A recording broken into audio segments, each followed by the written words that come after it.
ভোটের মাঠে চূড়ান্ত খেলা শুরু হয়ে গেছে। এতকাল যে সকল বিষয়াদি ছিল, সেটি হলো জাস্ট একটা খেলা শুরু হওয়ার মতো টানটান উত্তেজনা। এখন খেলা শুরু হয়ে গেছে, ভোটের মাঠের খেলা। অবাক করার বিষয় হলো যে এখানে মূলত এক পক্ষ অ্যাকশন দেখাচ্ছে খেলতে গিয়ে, আর অন্য পক্ষ অ্যাকশন না দেখিয়ে, রিঅ্যাকশন না দেখিয়ে তকদিরের উপর, কপালের উপর, ভাগ্যের উপর তারা নির্ভর করছে। তারা অপেক্ষা করছে যে সময় সবকিছুর মীমাংসা করবে। ২৫ তারিখে টার্গেট করে বিএনপির সমস্ত চিন্তা চেতনা এখন ২৫ তারিখ কেন্দ্রিক হয়ে গেছে। তারেক রহমান সাহেব দেশে আসবেন, তারপর ২৫, ২৬, ২৭ এই ৩ দিন মোটামুটি তিনি ব্যস্ত থাকবেন সংবর্ধনা গ্রহণ করার জন্যে। ২৮ তারিখ থেকে তিনি সিদ্ধান্ত নিতে পারবেন বা নিবেন। আর সেই ২৮ তারিখের মধ্যে তিনি সিদ্ধান্ত নেবেন। অনেকে চিন্তা করছেন যে যারা মনোনয়ন পেয়েছেন এটা বাদ হয়ে যেতে পারে।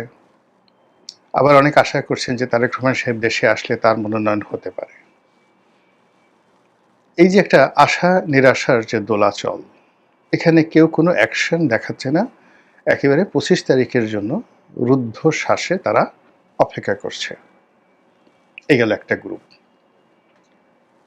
এখন পর্যন্ত তফসিল যে পর্যায়ে রয়েছে, সেই তফসিলের হিসাব অনুযায়ী মূলত ধরুন ২৯ তারিখে, ডিসেম্বর মাসের ২৯ তারিখে এই প্রার্থীতা মানে তাকে নমিনেশন পেপার জমা দিতে হবে, প্রার্থীতা কনফার্ম করতে হবে। তাহলে আমি যে হিসাব বললাম যে তারেক রহমান সাহেব যেদিন আসবেন ওই দিন ২৫শে ডিসেম্বর, তারপরের দিন বন্ধ। তো সব মিলিয়ে মানে যে অবস্থা, সেই অবস্থায় ২৮ তারিখের আগে ওনার পক্ষে অফিসে বসে কোনো সিদ্ধান্ত নেওয়া সম্ভব হবে না। আর যদি আপনি অলৌকিক কিছু না ঘটেন, তাহলে ২৮ তারিখে উনি সিদ্ধান্ত নিয়ে ২৯ তারিখে যে পদগুলোতে এখনো মনোনয়ন দেওয়া হয়নি, আর যেগুলোতে অনেক আশা করছেন যে তারেক রহমান সাহেব এসে এগুলো সব উল্টে দিবেন, তারেক রহমান সাহেব তারপরে ভোটার হবেন, ইলেকশন করবেন। সেক্ষেত্রে তাদের এই যে এক্সপেকটেশন বা তাদের যে ইলিউশন, কল্পনা, এই কল্পনাকে যদি বাস্তবে রূপ লাভ নিতে হয়, তাহলে ২৯ তারিখের যে তফসিল সেটি পেছাতে হবে। এখন বিএনপির পক্ষ থেকে এটি পেছানো সম্ভব হবে কি হবে না, এটা নির্ভর করছে সরকারের উপরে আর সরকার সমর্থিত জামাতের উপর। জামাত যদি দেখে যে এই কর্ম করলে, অর্থাৎ যদি তফসিলটা না পেছানো হয়, তাহলে বিএনপির মারাত্মক ক্ষতি হবে। তাহলে আপনি ধরে নিন তফসিল পেছানো হবে না, বিএনপিকে তফসিল পেছানোর জন্য আন্দোলন করতে হবে। এবং এটা মানে বিএনপির জন্য একটা আত্মঘাতী সিদ্ধান্ত। তখন সবাই বলার চেষ্টা করবে যে আমরা তো তফসিল দিয়েছি তারেক রহমান সাহেবের কথা মতোই, আর এখন যেহেতু তারা পেছাতে চাচ্ছেন, তো কাজেই আমরা এখন পেছাবো ৬ মাস। ৬ মাসের আগে পেছানো সম্ভব না। এর কারণ হলো এরপরই চলে আসবে পবিত্র ঈদুল ফিতর, কিছুদিন পরে ঈদুল আজহা, এরপর বর্ষাকাল, তারপরে শীতকাল না আসলে তো আমাদের দেশে নির্বাচন জমে না। বোঝার চেষ্টা করুন। তাহলে চিন্তা করুন অ্যাকশন, রিঅ্যাকশন এবং যাকে বলা হয় ইলিউশন নিয়ে আমাদের যে ইলেকশন কমিশন, বিএনপি এবং জামাত এবং সরকারের মধ্যে কি ধরনের রসায়ন চলছে, জাস্ট আমি একটা ছোট্ট উদাহরণ দিলাম। দ্বিতীয় যে উদাহরণ, সেটি হলো বেগম জিয়ার শারীরিক অবস্থা। তো তিনি এখন আইসিইউতে আছেন এবং ওসমান হাদির আহত হওয়ার পর থেকে সমস্ত মিডিয়া থেকে বেগম জিয়ার যে খবরাখবর সেটা ব্ল্যাক আউট হয়ে গেছে। আগে যেভাবে তার শারীরিক অবস্থা জানানোর বাধ্যবাধকতা ছিল, ঠিক সেই জিনিসটি আমি এই ওসমান হাদির ঘটনার পর একটা দিনও দেখিনি। ২ নম্বর হলো যে মানুষ স্বভাবতই ভুলে যায়, আর মানুষের আবেগ যেখানে খুব প্রবল হয়, সেখানে বিবেক ধীরে ধীরে কমতে থাকে। এখন এই বেগম জিয়া, একই বেগম জিয়া উনি যখন গৃহবধূ ছিলেন, তখন তাকে কেন্দ্র করে মানুষের এক ধরনের আবেগ ছিল। তিনি যখন বিরোধী দলীয় নেত্রী ছিলেন, এক ধরনের আবেগ, প্রধানমন্ত্রী আরেক ধরনের আবেগ, তিনি যখন জেলে গেলেন তখন আরেক ধরনের আবেগ, আবার তিনি এই সময়টিতে বিএনপির সুসময়ে এখন যে ধরনের কথাবার্তা, ইতিবাচক কথাবার্তা তার সম্পর্কে বলা হচ্ছে, এটাও একটা বিরাট আবেগ। আর এই যে বেগম জিয়াকে নিয়ে বিএনপির যারা লোকজন রয়েছেন তারা যে কথা বলছেন, তাকে মানে আওয়ামী লীগ যেভাবে বঙ্গবন্ধুকে সার্বজনীন নেতা বানানোর চেষ্টা করছে এবং শেষমেশ ফেল করেছে, আর বিএনপিও এখন ক্ষমতায় না থেকেও বেগম জিয়াকে দেশের অবিসংবাদিত এবং সার্বজনীন নেত্রী হিসেবে যেভাবে প্রতিষ্ঠিত করতে চাচ্ছে, জামায়াতের জন্য সেটা খুবই কষ্টকর। এই কারণ হলো জামায়াতের যে অহংকারের অলংকার, যে সকল নেতৃবৃন্দ, তারা সবাই এখন মরে যাওয়ার পরেও তাদেরকে লাঞ্ছিত করা হচ্ছে। তো লাঞ্ছিত করা হচ্ছে সেই যেন তেন লাঞ্ছিত নয়, ডাকসু ভবনের সামনে তাদের ছবি এঁকে, বিশ্ববিদ্যালয়ে তাদের ছবি এঁকে যাচ্ছে তাই যে কাজগুলো করা হচ্ছে, আর তার বিপরীতে বিএনপির একটা যাকে বলা হয় শ্রদ্ধার জায়গা আছে, এটা সঙ্গত কারণে জামাতের জন্য সুখকর নয়। তো সেই দিক থেকে যেটি হলো যে এই যে বেগম জিয়ার যে অসুস্থতা এবং উসমান হাদির ঘটনার পরে তাকে যে ব্ল্যাক আউট করে দেওয়া বা হয়ে যাওয়া, এটি কৌশল হতে পারে আর এটি প্রাকৃতিক হতে পারে, কিন্তু ঘটনা যাই হোক না কেন, মানুষ দীর্ঘদিন কোনো অসুস্থ মানুষকে নিয়ে মাতামাতি করে না। এমনকি নিজের বাবা মা দীর্ঘদিন যদি বিছানায় থাকেন, শয্যাশায়ী থাকেন, অনেক সন্তান বলেন যে আল্লাহ তুমি এই যে কষ্ট দিচ্ছ, এর সাথে তাকে উঠিয়ে নিয়ে যাও।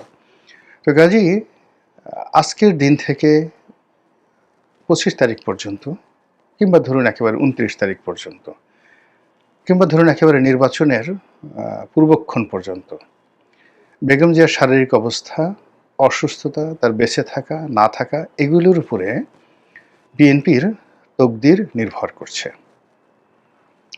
আর এই বিষয়টি এতটা সেন্সিটিভ, এই বিষয় নিয়ে আমি আর কথা বলতে চাচ্ছি না। গেল দুটো। অন্যদিকে যেটা হলো যে বিএনপির বিরুদ্ধে যে পক্ষ, তারা যে অ্যাকশনগুলো দেখাচ্ছে, সেই অ্যাকশনগুলো কিন্তু মানে রীতিমতো সারা বাংলাদেশকে তোলপাড় করছে। যেমন ধরুন ওসমান হাদির যে হত্যা প্রচেষ্টা, তো এর সঙ্গে বিএনপিকে জড়ানোর চেষ্টা, মির্জা আব্বাসকে জড়ানোর চেষ্টা, এটা আলটিমেটলি বিএনপির বিরুদ্ধে যতটুকু কাজ করেছে এতে কিন্তু বিএনপির শক্তিমত্তা স্তমিত করে দিয়েছে। তো এই যে ওসমান হাদিকে যারা এই গুলি চালিয়েছে, তারা আর যা হোক বিএনপির লোক নয়, এটা আপনি নিশ্চিত ধরে রাখেন। 2 নম্বর হলো যে তারা বিএনপির শত্রু। এখন কারা করেছে সেটা সবাই যেমন একবাকে বলার চেষ্টা করছে, ভারত থেকে হচ্ছে, আওয়ামী লীগ থেকে হচ্ছে, ভালো কথা, কিন্তু আওয়ামী লীগ তো বিএনপির বন্ধু নয়। তো কাজেই এখানে আওয়ামী লীগ বিএনপির বিরুদ্ধে অ্যাকশন দেখাচ্ছে, আর আওয়ামী লীগ সম্পর্কে বিএনপি শুধু চিন্তা করতে পারছে, রাগ হতে পারছে, ক্রোধ দেখাতে পারছে, পরিকল্পনা করতে পারছে, কোনো অ্যাকশন দেখাতে পারছে না।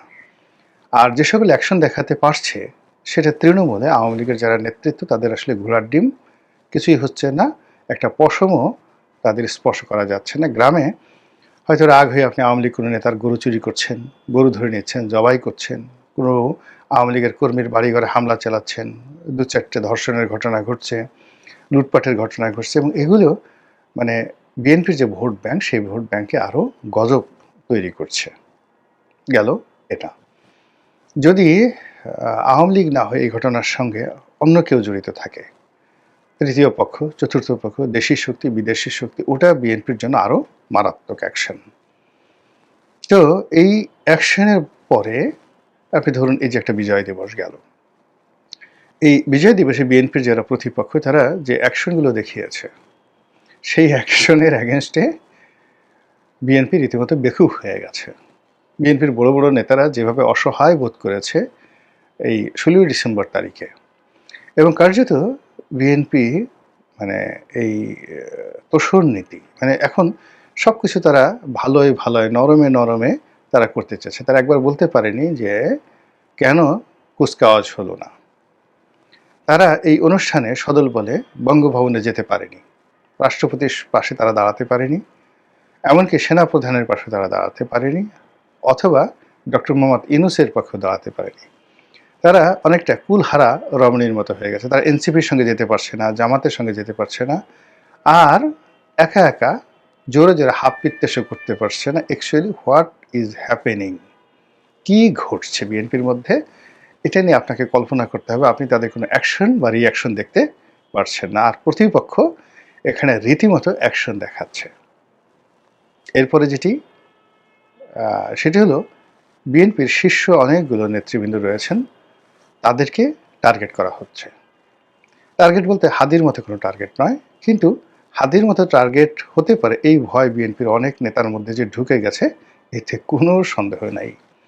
ইতিমধ্যে বিএনপির একজন প্রার্থী নির্বাচনের প্রতিযোগিতা থেকে নিজেকে প্রত্যাহার করে নিয়েছেন, আর আরও অনেকে নির্বাচনী এলাকায় যাওয়া বন্ধ করে দিয়েছেন, অনেকে রাত বিরেতে চলা বন্ধ করে দিয়েছেন। কিছু লোক আমরা ফেসবুকে দেখতে পাচ্ছি একেবারে মানে তাদের মুখে হাসি নেই, সবাই নেতা আসবেন 25 তারিখ পর্যন্ত অপেক্ষা করছে। তো এটা একটা অ্যাকশন, প্রতিপক্ষের অ্যাকশন, সেই অ্যাকশনে একটা আতঙ্ক তৈরি হয়ে গেছে। 2 নম্বর হলো যে ধরনের সাইবার যুদ্ধ বিএনপি নেতাদের বিরুদ্ধে করা হচ্ছে, অনেকে এর দ্বারা আক্রান্ত হয়েছেন, অনেকে মেজাজ হারিয়ে ফেলছেন। বিশেষ করে মির্জা আব্বাস সাহেব তো সিরিয়াস মেজাজ হারিয়ে ফেলেছেন। তো মির্জা আব্বাসের মতো আরও অনেকে, মির্জা ফখরুল সাহেব মেজাজ হারিয়ে ফেলেছেন, বিএনপির অনেক যারা নেতাকর্মী রয়েছেন তারাও মেজাজ হারিয়ে ফেলেছেন, অনেকে কথা বলতে চাচ্ছেন না।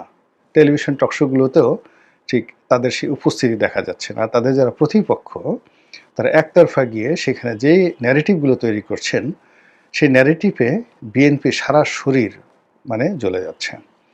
তো এই যে মির্জা আব্বাস সাহেবের মতো, মির্জা ফখরুল সাহেব, গয়েশ্বর বাবু, সালাউদ্দিন সাহেব তো রীতিমতো নির্বাসনে গেছেন, গত সেই 10-12 দিন ধরে তার কোনো বক্তব্য শোনা যাচ্ছে না। তারপর আপনার সেই আমির খসরু মাহমুদ চৌধুরী সাহেব, তারপর ইকবাল মাহমুদ টুকু সাহেব, অন্যান্য যারা সিনিয়র নেতৃবৃন্দ আছেন, ডক্টর মঈন খান, ওনাদের কারোরই বক্তব্য শোনা যাচ্ছে না। অথচ তারা যে কথা জানেন, বক্তব্য জানেন, আওয়ামী লীগ জামানাতেও কিন্তু তারা মানে শেখ হাসিনার মসনদ কাঁপিয়ে দিতেন বিভিন্ন রকম কথাবার্তা বলে। তারা মানে এই যে সবাই বলে, কিন্তু শেখ হাসিনার জামানাতে এই যে জেলে ঢুকানো হলো, জেল থেকে বের হলো, বের হয়ে তারা এমন একটা বক্তব্য দিতেন শেখ হাসিনার সম্পর্কে। কিন্তু এখন কি একটা অজানা আশঙ্কা, তারা মুক্তিযুদ্ধ নিয়ে কথা বলতে পারছেন না, গোলাম আজম সাহেবকে নিয়ে কথা বলতে পারছেন না, ডাকসু নিয়ে কথা বলতে পারছেন না, ডক্টর ইউনূসের নাম নিতে গিয়ে তাদের অজু করতে হচ্ছে রীতিমতো। তা এই যে একটা অবস্থা, যে পাক পবিত্র অজু করতে হচ্ছে, দাঁত মাজতে হচ্ছে, ভালো পোশাক আশাক পরতে হচ্ছে, যেন কোনো অবস্থাতেই বিএনপি নেতাদের কোনো বক্তব্য দ্বারা ডক্টর মোহাম্মদ ইউনূস কষ্ট না পান। তো এই যে একটা মানসিক চাপ, ভীষণ রকম একটা মানসিক চাপ, এটার যে রসায়ন, সেই রসায়নে বিএনপি আপনি নুয়ে পড়ছে। এটা ফলভারে নয়, আপনি নুয়ে পড়েছে। এখন সব নুয়ে পড়া, যেটিকে বলা হয় মুতাওয়াজ্জু। তো মুতাওয়াজ্জু হওয়া মানে একটা নির্দিষ্ট দিন, ক্ষণ, ব্যক্তি, সময়ের উপর নির্ভর করা, এটাকে বলা হয় মুতাওয়াজ্জু আরবিতে। এই মুতাওয়াজ্জুর তারিখটা হয়ে গেছে 25 তারিখ, 25শে ডিসেম্বর তারেক রহমান সাহেবের আগমন। কিন্তু এই 25 তারিখ তো অনেক দূর। এখন বিএনপির জন্য 25 মিনিট খুবই গুরুত্বপূর্ণ। এই 25 মিনিটের মধ্যে অনেক কিছু ঘটে যেতে পারে। তো সেই জায়গাটাতে বিএনপি কোনো অ্যাকশন নিতে পারছে না, রিয়াকশন দেখাতে পারছে না, আর প্রতিপক্ষ একটার পর একটা অ্যাকশন দেখিয়ে যাচ্ছে।